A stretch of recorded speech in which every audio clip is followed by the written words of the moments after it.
Hello YouTubers, my name is X Factor. This is Azadi Palace Rush. I'm going to show you my favorite spot to break out to, including smashing down this concrete divider, because in Battlefield 3 and the upcoming Battlefield 4, it's all about the angles. What do I mean?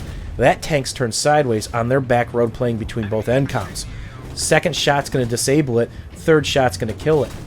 Whenever you're in a piece of armor, whether it's an LAV, a tank, or any vehicle that's on the ground in Battlefield 4, it's all about the angles. The angular damage system is coming back. So the front takes the least amount of damage, the side takes a little bit more, the rear takes a ton, depending on what angle you hit them from. And they're also adding in a top zone for javelins and well-placed RPGs from the friendly skies above. So it's going to be interesting to see how that plays out. If you haven't heard already, permanent disables are gone from Battlefield 4. Right now, if you get a tank or an LAV down to an X amount of health, no matter how you inflicted the damage, or what angle, or what side, or how many people are beaten up on the piece of the armor, it disables. It's a crab crawl, and it's that way until it's either dead or it's repaired by an EOD bot or some friendly engineers. Now you've got critical hits. It's going to reward you for well-placed shots, more than likely from the top, well-placed side shot, or a rear shot. It's a temporary disable. So here's a little spot that's going to play out. I missed my shot. He just missed, so he's on refresh. I'm going to let him pull forward, shoot my reactive. Why? He doesn't have reactive, and he gave me that straight inside shot. That's probably the second hardest spot I can hit him. If I had access to the rear, it would have one-shot disabled him. So instead of just peeking forward again and taking a, basically third shot and miss the first one, hit the second one, I let him come to me. If you can bait them into that shot, do it all day long. It's going to be extremely important when Battlefield 4 comes around for people to develop armor skills, because from a lot of these maps, there's an absolute ton of armor.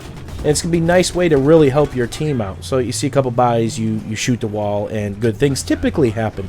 So we got that set of MCOMs, and patience is another skill that you can learn playing armor. Tank spotted, right? I'm behind it. I could rush it. Well, here's the problem. I'm trying to hold this flank because if you notice, there's a couple guys in the building next to me, but no one's really paying attention this whole way. This entire area, which is out of bounds, this is my favorite spot to push when I'm defending as a tanker or infantry.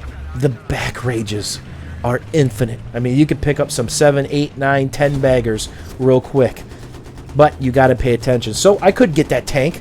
There might be mines up here. The enemy team that I've been poking at might be looking at me.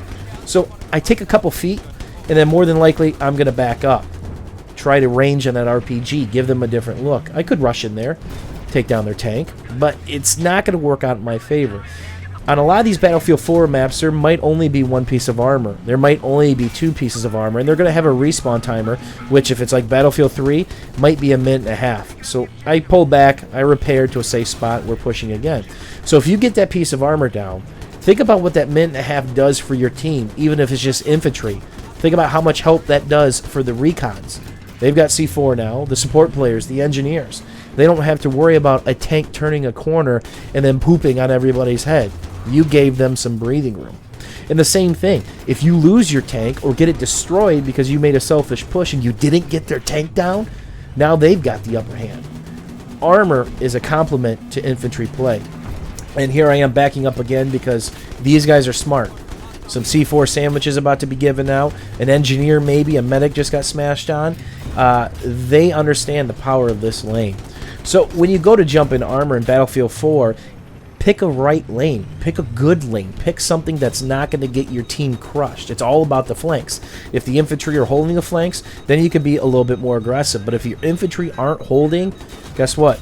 Worst thing that could happen is you get surprised from behind, and then you're out of a tank for the next minute and a half. And you might not get it again because everybody's going to be fighting for them because the new armor just looks sweet in Battlefield 4. I can't wait to get some of the new complementary weapons and upgrades that are going to be available.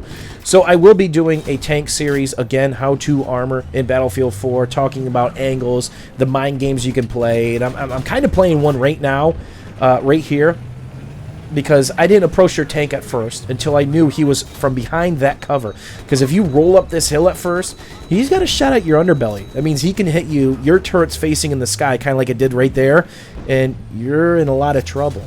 So it's about not giving them the advantage. So we'll talk about all these different tactics and what happens if you're going against an LAV with or without anti-armor shells or with the tow missile, and the games that you can play and the different things that you can do to give yourself the upper hand against one piece of armor, or more importantly, what to do when there's infantry and armor around. A lot of times when you play armor, it's not just where's that tank, go kill that tank. It's about patience and realizing what their infantry are doing, or equally as important, what your infantry are doing. If your infantry are pushing and protecting a flank, you can go be pretty creative and aggressive, as I'm pillaring this pile of rubble here to get a pot shot on this tank. It's about giving yourself a minimal exposure to the tank. Now, he's in trouble.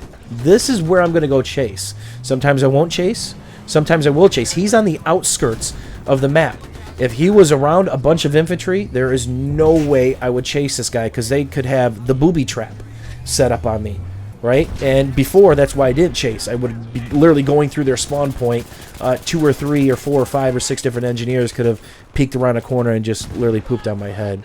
So the armor tactics will be coming back. I will have an armor-based show coming around for Battlefield 4. And last but not least, can we pour one out for my homies? The AS-Val Dat Ass. This weapon's not going to be in Battlefield 4. I cry about it every day, literally. Tears on my pillow when I wake up.